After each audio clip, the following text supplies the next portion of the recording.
자, 우리가 버추얼로 자, 가상 속성을 추가를 했고요. 그 다음에 모델 인스턴스 객체에서 사용할 수 있는 이 authenticate라고 하는 메소드까지 같이 추가를 했죠. 그러면 이제 자, 라우팅 함수 쪽으로 가서 보면 우리 로그인을 할 때 authUser라고 하는 걸 사용하잖아요. 그 authUser라고 하는 거를 사용을 하고 그 다음에 authUser라고 하는 데서 자, 파람 아이디, 파람 패스워드를 전달받도록 이렇게 되어 있습니다. 그죠? 자, 그리고 여기에 add user라고 하는데 보면 아이디 패스워드 네임을 전달을 받죠. 그리고 add user를 사용을 합니다. 자, 그러면 add user 쪽으로 한번 가볼게요. 자, add user라고 하는 여기를 가보면 자, 이런 형태로 되어 있고요. 얘기한 것처럼 패스워드가 버추얼 속성으로 추가가 되어 있기 때문에 여기서 쓸 때는 전혀 문제가 없어요. 그래서 아이디 패스워드 그 다음에 네임 그대로 얘가 적용이 됩니다. 근데 실제 있는 속성은 아니라고 그랬죠. 그래서 실제 그 데이터베이스의 속성이 있어서 이런 게 아니라 자, 이게 어차피 가상 속성으로 추가가 되어 있기 때문에 그대로 사용할 수 있다라고 하는 거죠. 자, 그 다음에 우리 그 authUser라고 하는 데로 이제 가볼게요. authUser라고 하는 데로 가보면 자, 사용자 정보, 아이디 패스워드를 가지고 이제 인증하는 코드가 들어가 있죠. 그래서 인증하는 코드에서 먼저 아이디를 가지고 찾아요. 아이디는 상관이 없죠. 우리가 지금 패스워드만 가지고 얘기를 하는 거니까요. 그럼 이제 비밀번호 확인, 패스워드 확인이 있을 거예요. 그러면 패스워드를 우리가 일치한다, 일치하지 않는다라고 하는 거를 이렇게 처리를 했었는데 이 부분을 이제 좀 바꿔주겠다는 거죠. 그래서 어떻게 바꿔줄 거냐? 여기 일단 모델 인스턴스 모델 인스턴스 객체에서 사용할 수 있는 authenticate라고 하는 메소드를 우리가 스키마 정의를 하고 나서 추가해 줬기 때문에 자, new user 모델이라고 하는 걸로 인스턴스 객체를 하나 만들어 보죠. 자, 여기에 id라고 하는 속성에 id라고 하는 파라미터 값으로 받은 자, 파라미터로 받은 값을 할당을 해줘요. 그러면 새로운 객체가 하나 만들어지겠죠. 자, var user라고 하는 이름의 변수를 만들어서 할당을 합니다. 그러면 user라고 하는 이 변수에 그죠? 객체가 들어가 있으니까 authenticate라고 하는 메소드가 정의가 되어 있으니까 이걸 호출할 수가 있습니다. 자, 첫 번째 파라미터로 자, 패스워드를 전달을 받고요. 그다음에 두 번째 파라미터로 자, results의 안에 보면 자, 밑줄 긋고 닭이라고 하는 거 안에 속성이 들어가 있죠.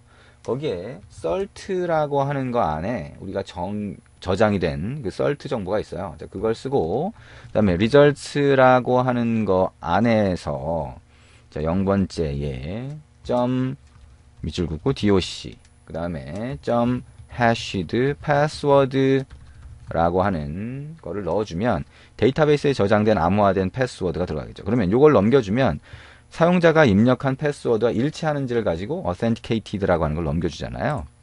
자, 그러면 자, 인증됐는지 여부를 자, var authenticated라고 하는 변수로 받아봅니다.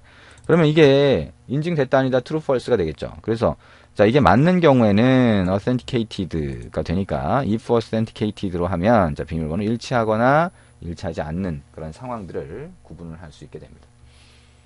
자, 이렇게까지 했으니까 이제 add user 자, 이 서버를 실행하고요. add user와 그 다음에 로그인을 한번 진행해 보시면 될 겁니다. 컨트롤 시프트 알파벳 N키를 눌러서 서버를 실행을 해 보고요. 자, 서버를 실행하려고 하면 지금 에러가 떨어졌네요. 보니까 자, 서버가 이미 실행되어 있어요. 자, 여기 가서 중단을 일단 시키고요. 자, 그 다음에 다시 실행해 볼게요. 그러면 또 에러가 날 수도 있겠죠? 우리가 모듈을 설치를 안 했으면 에러가 또 날 수도 있겠네요. 자, 일단 먼저 한번 실행을 해 봅니다. 자, 크립토라고 하는 거 그냥 사용할 수 있나 보네요. 그죠? 자, 여기 가서 보면 자, 이제 페이지 가서 이제 먼저 추가를 해 볼 수가 있습니다. 자, 여기에 public이라고 하고요. add user.html 이렇게 해봅니다. 자, id라고 하는 거 test01 자, 그 다음에 패스워드 추가를 하고요. 자, 여기다가 자, 사용자 이름 집어넣습니다. 자, 전송을 하면 자, 라운드라고 하는 걸 잘못 입력해서 에러가 났네요. 자, 우리 라운트라고 입력을 했다라고 나오네요. 자, 여러분은 자, 라운드라고 입력을 하셨으면 에러가 안 날 수도 있습니다. 자, 그러면 이 상태에서 다시 서버를 실행을 해놓고요.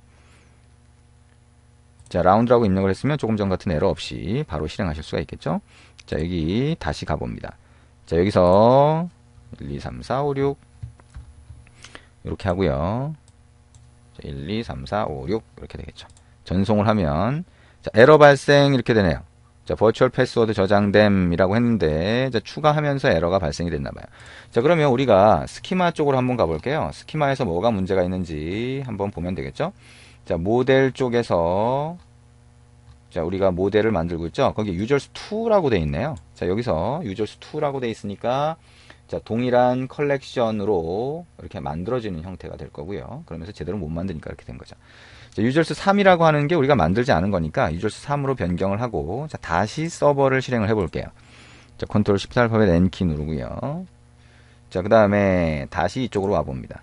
자, 웹페이지를 열고요. add user 쪽으로 가봅니다. 자, 우리가 서버 쪽의 테이블의 스키마를 바꾸고 있다 보니까 자, 기존에 있던 것과 다르면 에러가 생기게 되는 거예요.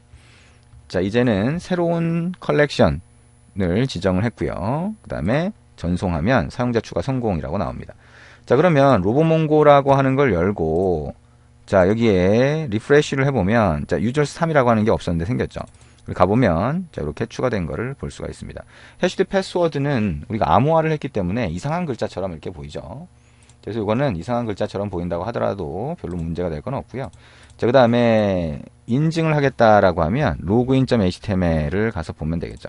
id에다가 테스트 01 넣고요. 패스워드에다가 1, 2, 3, 4, 5, 6 이렇게 넣어보자. 자, 전송을 하면 자, 사용자 데이터 조회 안됨 이렇게 나오네요. 테스트 01로 넣지 않았나요? 자, us user 호출됨에 테스트 01에 1, 2, 3, 4, 5, 6 이렇게 했고요. 우리 아까 추가한 거에도 가보면 자, 테스트 01 이렇게 추가가 아마 됐을 겁니다. id와 그 다음에 패스워드일 텐데요. 자, 보니까 이렇게 돼 있군요. 비밀번호 일치하지 않음 이렇게 돼 있습니다. 비밀번호 일치하지 않음이라고 나온 이유는 우리가 한번 확인을 다시 한번 해보죠. 자, 근데 지금까지 이제 이렇게 이런 방법을 통해서 자, 비밀번호를 암호화해서 집어넣고 그 다음에 로그인 할 때 암호화를 들어온 입력된 그 패스워드를 가지고 암호화를 해서 같이 비교하는 방법 같이 한번 봤습니다. 그래서 버추얼이라고 하는 걸 사용하지 않고 암호화만 정상적으로 하면 상관이 없다 그랬죠. 그래서 정상적으로 해서 실행이 되게 그렇게 만들어 주시면 되고요. 그러다 보니까 버추얼이라고 하는 가상 속성을 안 만들어도 상관은 없어요. 근데 이렇게 만들 수도 있다 정도 생각을 하시면 됩니다.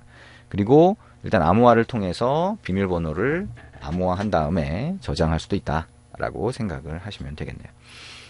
자, 이렇게 해서 우리 그 virtual이라고 하는 함수를 사용하는 방법 같이 봤고요. 그 다음에 암호화, 크립토라고 하는 모듈을 이용해서 암호화하는 과정도 같이 한번 봤습니다. 자, 그러면 여기까지 했으니까요. 이제 몽고DB라고 하는 걸 사용하는 방법, 즉 몽구스라고 하는 모듈을 이용해서 사용하는 방법까지 같이 본 거고요. 이제 우리가 이렇게 하면 몽고DB를 어느 정도는 이제 조작할 수 있어요. 그죠? 웹 서버에서 데이터베이스의 저장, 조회, 그 다음에 뭐 필요하면 업데이트. 우리가 같이 막 해보지는 않았지만 업데이트를 할 수도 있고 삭제를 할 수도 있죠. 자, 근데 실제로 이제 실무에서는 여러분이 이제 얘기한 것처럼 클라우드에 올리는 경우에는 이제 몽고DB를 사용하는 경우가 많이 있고요. 그렇지 않다라고 하면 국내에서는 MySQL이나 오라클이나 이런 광경 데이터베이스를 바로 연결하는 경우가 상당히 많아요. 그래서 뭐 그게 훨씬 더 많다라고 볼 수 있죠. 왜냐하면 기존에 그렇게 만들어져 있으니까. 그래서 이미 만들어져 있는 광경 데이터베이스를 연결하는 방법 우리가 같이 보도록 할 겁니다.